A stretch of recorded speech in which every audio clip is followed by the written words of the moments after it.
Right now at noon, millions of people at risk of having benefits or wages garnished. How the Trump administration is restarting collection of defaulted federal student loans. Plus, President Trump threatens more tariffs on movies made outside of the U.S. What he also has to say on the Constitution and due process. Live from our studios in Madison, this is News 3 Now at noon. Thanks for joining us. I'm Josh Breiter. Right now, a child is dead after they were shot by another child in Crystal Lake.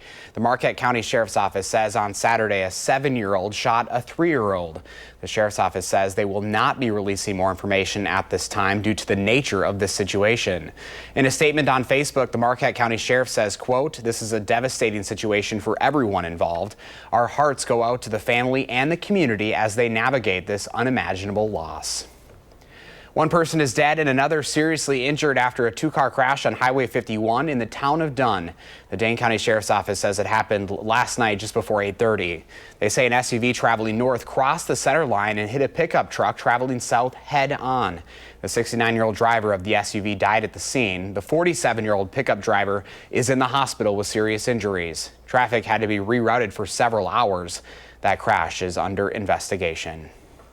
After a 5-year pause related to the pandemic, collection of defaulted federal student loans resumes today.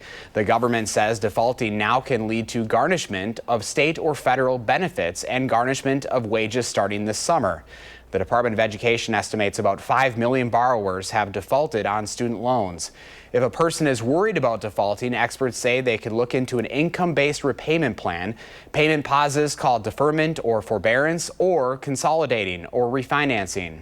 The DOE says a person with a defaulted loan can learn their options through the Student Aid Office's Default Resolution Group.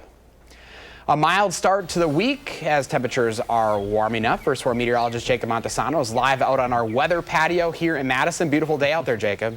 Yeah, despite the cloudy skies, temperatures very comfortable, and we're going to see a lot of very nice days going forward. Looking at the current conditions right now, right at 60 for Madison, a lot of the areas in the lower 60s. It is a bit cooler closer to Lake Michigan where there has been a lake breeze. That's really been the case the last couple of days. Milwaukee has been about 10 to 15 degrees colder than here in Madison during the afternoon hours. Now looking at the winds, overall not too bad, around 5 to 10 miles per hour. Wind's not really going to be a huge factor, and temperatures going to continue to be pretty nice. It's going to be a very quiet day. We saw some very light precipitation for parts of the area earlier, but right now we are dry despite the mostly cloudy skies.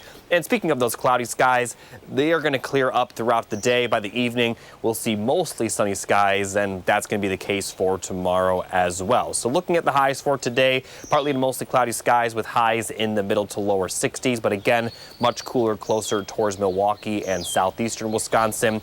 And as we take a look at the overnight lows, we'll see partly cloudy skies with lows dropping into the middle 40s. The highs today and the lows tonight very close to normal for this time of the year, but we are going to see warmer temperatures starting tomorrow. I'll talk more in detail about that coming up a little bit later. All right, Jacob, we'll see you then. Thank you.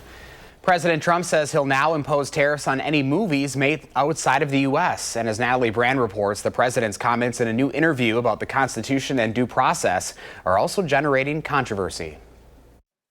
On NBC's Meet the Press, President Trump said this about upholding the Constitution and due process as laid out in the 5th and 14th Amendments. Your Secretary of State says everyone who's here, citizens and non-citizens, deserve due process. Do you agree, Mr. President? I don't know. I'm not a lawyer.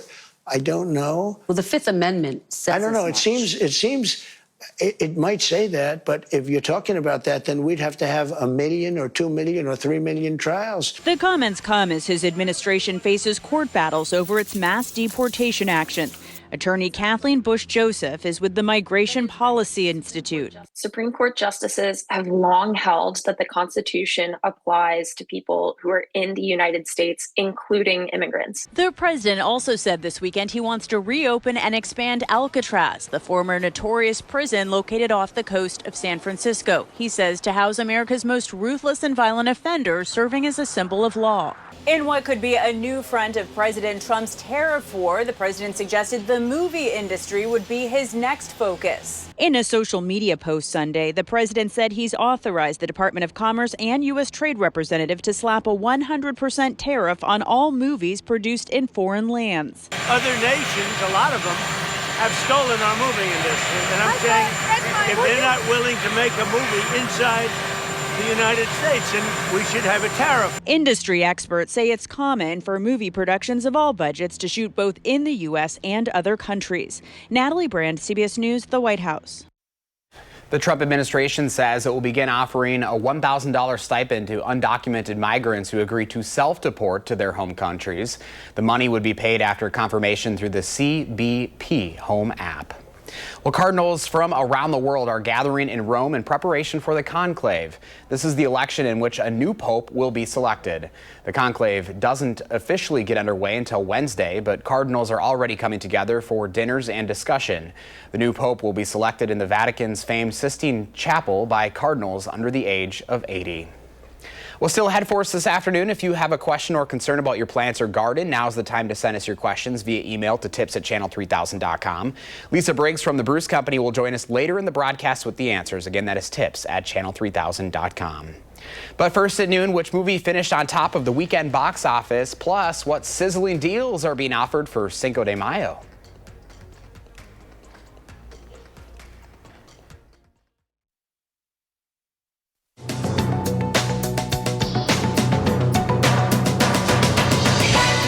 Marvel is back on top of the weekend box office in North America, with Thunderbolts taking in $76 million.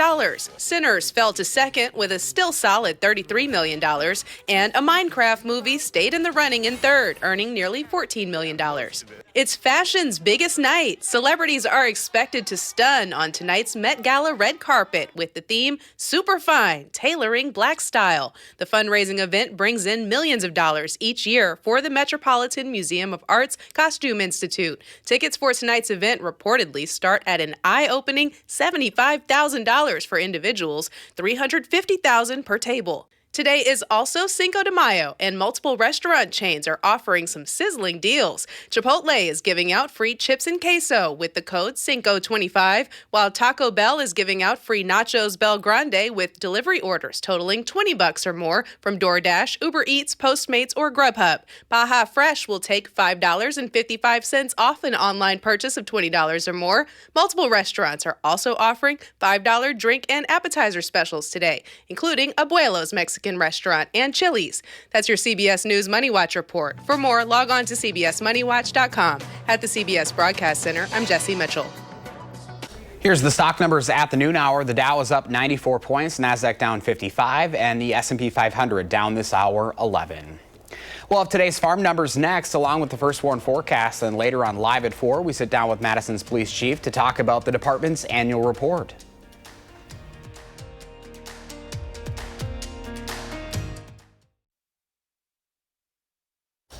Pam Yankey's out of the radio barn this afternoon, so here are your farm numbers.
And now a live look outside the Capitol in Madison, where several people are gathering to speak out against violence against Indigenous people. Today's event includes speeches from families and survivors and a march around the Capitol building.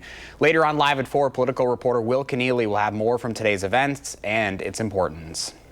Well, calm and quiet to start the work week, and we're warming up. First Warn meteorologist Jacob Montesano is here with the forecast. I don't think a lot of people will be complaining this week, Jacob. No, temperatures very nice. Might be a little up and down, but every day will be very nice, and we're not going to see much rain either. 70s are expected tomorrow and Wednesday with sunshine nearly every single day, but in general, dry weather is expected for the foreseeable future, and that's going to continue into next week. Now, taking a look at the current radar, we did have some light sprinkles for parts of the area area earlier, but right now we are dry. We are expecting to remain dry throughout the rest of the day, but we are going to remain cloudy until about 3, and then we'll see those clouds clear out of the area with clear skies for the evening and completely clear skies overnight. Now, as we get into Tuesday, just a few clouds here and there, but again, we're mostly going to be seeing sunshine. And then as we get into Wednesday, we are going to see a little bit of an increase in the clouds, but we're still expecting sunny skies to start the day.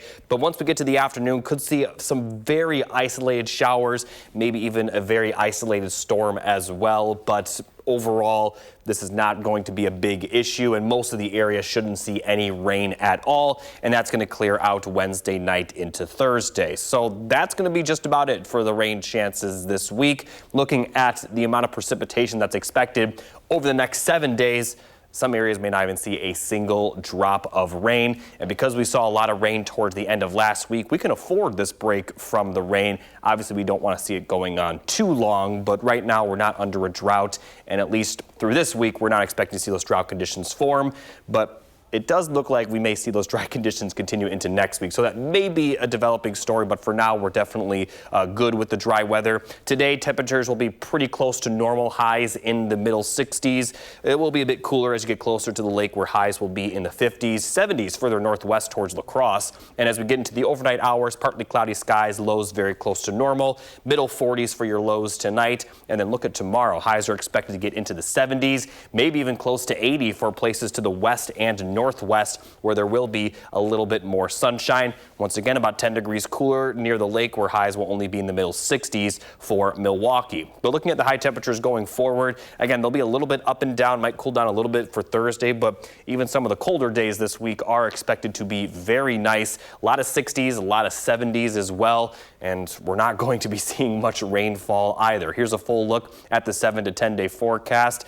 A lot of sunshine on there, and as I mentioned, that's going to continue into next week. Mother's Day weekend looks just about perfect, and really the entire 10-day forecast looks about perfect when considering with the amount of rain we saw at the end of last week, giving the ground a good soak. So as I talked earlier, we can afford at least a brief break from the rainfall, but it does look like we may see these dry conditions continue into the middle of May. Plus, it's really hard to complain when the temperatures are going to be as nice as they will be. So get out, enjoy the weather today, tomorrow, pretty much every day this week. I remember when I was doing the show this weekend, Kyle said you can just throw a dart at the 10-day forecast, and that's the day you can spend outside, and it's probably going to be really good. We deserve it. And we know that absolutely. It'll be hot and humid before we know it, so take it in. All right, Jacob, thank you. Let's see what Howard's working on in the Mr. Food Test Kitchen. Happy Cinco de Mayo. This is one holiday, like the 4th of July, that you don't have to ask, what date does it fall on? Since Cinco de Mayo in Spanish means the 5th of May. But what you might get asked is, what are we having for dinner to celebrate it? Well, when you tell them shrimp chimichangas, they'll come running. I'll show you. After sauteing some frozen fried shrimp until they're crispy, we place them on a cutting board and chop them up so they're about the size of an almond. Now, we mix them with some thawed corn along with a bit of chopped cilantro. And since we started with frozen corn and shrimp, it makes it really weeknight friendly. After giving it a good mix, we spoon this into flour tortillas along with a generous amount of cheese. We fold them up in the shape of an envelope and put them on a cookie sheet, seam side down, and give them a spritz of cooking spray before popping them in the oven. While they're baking, you can whip up an easy cilantro avocado sauce to serve over them. Once you bite into these, you'll love how all the flavors come together. And according to all of our taste testers here, you could eat this sauce on practically anything. It's that good. I hope you'll go online and get the recipe for our shrimp chimichangas as a way to celebrate Cinco de Mayo or really any day. I'm Howard with Kelly in the Mr. Food Test Kitchen, and I look forward to seeing you tomorrow, which will be the 6th of May, for even more Ooh, It's So Good. Ahead at noon, Lisa Briggs from the Bruce Company is here answering your plant and garden questions. Email them to tips@channel3000.com. We'll get the answers next.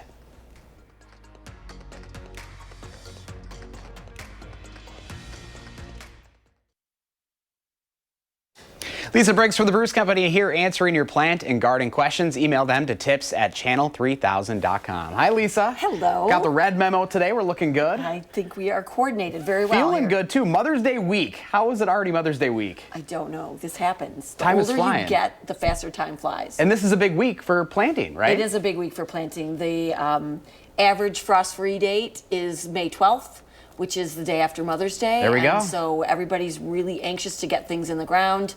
Just hold your horses a little bit longer. on things that are tender. Yeah. Like tomatoes and patience, that sort of thing, because we still have some nights that are in the low 40s, and I think there's one that's maybe even getting below 40. All right, what do we have here careful. today? So there is a group of geraniums called Martha Washington geraniums, and they aren't as hardy outside as some of the other bedding geraniums, but they have these beautiful bicolored flowers. And this is a new series called Elegance. Oh. You'll find them in our houseplant department, They look actually. elegant, so. They are, and they come in some really beautiful combination mixes. They used to just be pink and white, but now they're all kinds of wonderful love it. combinations. Well, hey, people are thinking planting because we have a lot of questions to get to. We're going to start with Deb. Yep. Deb says her rhubarb rotted out over winter in a whiskey barrel. Can she just toss it and plant a new one in the same barrel? So rhubarbs need really good drainage, and if your whiskey barrel, maybe it's gotten clogged and the soil is staying really wet, it would not be conducive to having a rhubarb be good in there long term.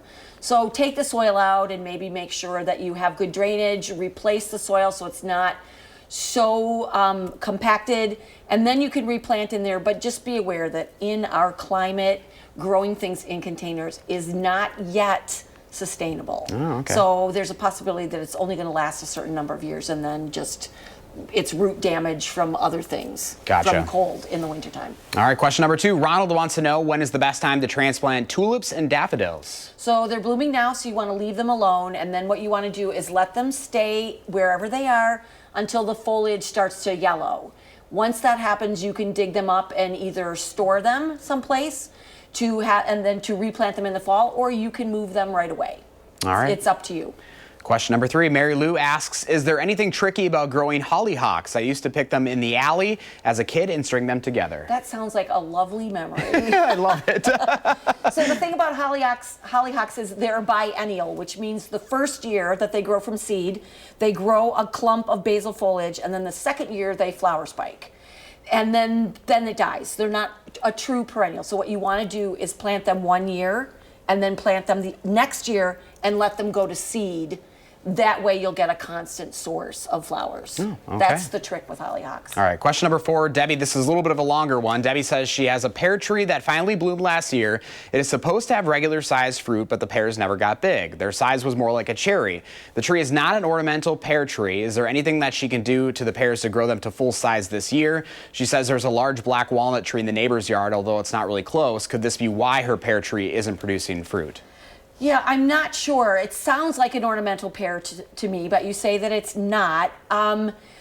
Ornamental pears, the fruits are about the size of a pea. So if they're bigger than that, then something else is causing the fruit to not develop properly. I would say look at fertilization. I would say look at how much sunlight it's getting. The black walnut would be more likely to cause the tree to have some dieback rather than to just not have the pears develop properly. All right. But it definitely would be susceptible to juglone toxicity if it was close.